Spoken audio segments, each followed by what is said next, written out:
How satisfying is this win, given the circumstances, the place you played it, coming back? It was a great win for us.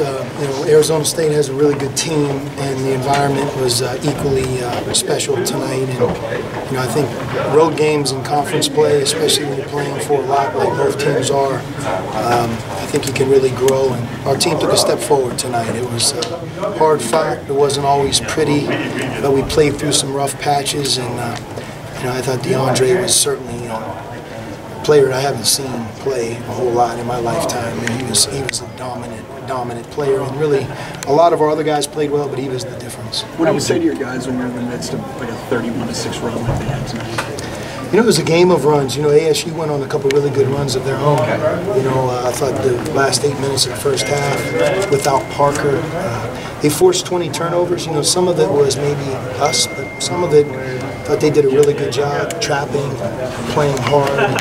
It was a high-effort game. If either team's effort level dipped, you wouldn't have been able to get to the finish line. And I'm really proud of our guys. We played for 40 minutes, and like we said, on the road it's not easy, but it was a big win for us. Can you talk about the difference that Parker Jackson-Cartwright made when he was in the game versus out? He's our floor leader, and he's also a senior. This is his 4th time in a game like this, and that experience is big. But he handles the ball, and Parker, he doesn't care about scoring. So it's kind of like a throwback of how it used to be as a point guard, and really has a way of making his teammates better. Can't always judge him by the stat line, because his meaning of getting us into the flow and into our offense is big, and you saw that when he wasn't in. But I also credit Alonzo. He had a good game in his own right, but played a lot of minutes when Parker wasn't in there. And I think he played the game with 2 turnovers, and that was good because there was a lot of pressure. How important was it to kind of get the ball inside, get to the line, slow them down? Whatever media timeout it was, maybe halfway through the second half, if we were going to go down, that's how we were going to go down. To our team's credit, a lot of times you can talk about it in a huddle, but it doesn't always happen on the court. We really went inside, and that led to fouls. And Duson and DeAndre are not only good scorers, but they're also very good passers. What does it say about your team at the end? Another game where you guys showed composure in the final minutes? Our guys, they know how to win. We've won a lot of ball games. Duson's approaching the all-time win record. Parker's not far behind. This isn't the first game that we've been in a hostile environment, and I think that shows. You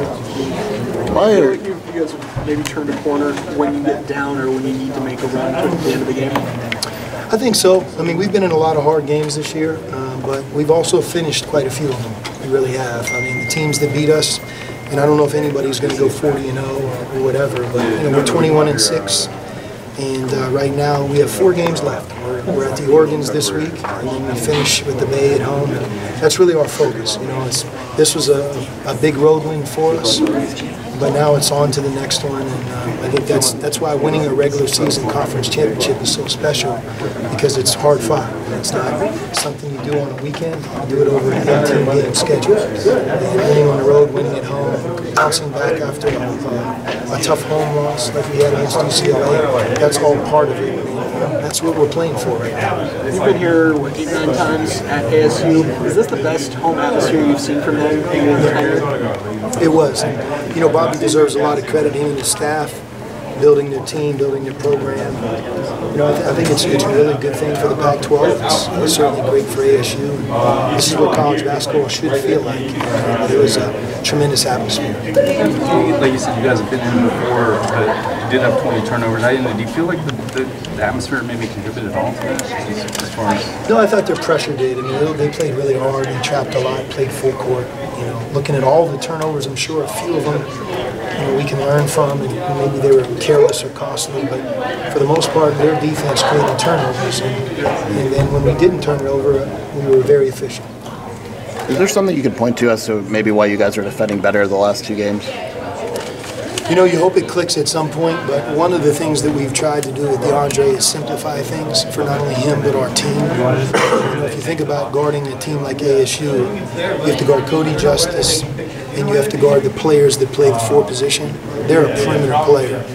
And within the same game, if you then have to guard the center, a guy like Lake or Romello White, it's almost like 2 different habits. So for us, we're really trying to keep him on one guy for the entire game and then letting the others fill in. I'm not saying that's the entire reason, but I do think that's the answer for us moving forward. DeAndre is incredibly talented guarding the perimeter. Sometimes guarding a guard, it's actually harder, more difficult for that player to get a good shot than if he were going up against his matchup. I mean, he just is blessed, and he's smart.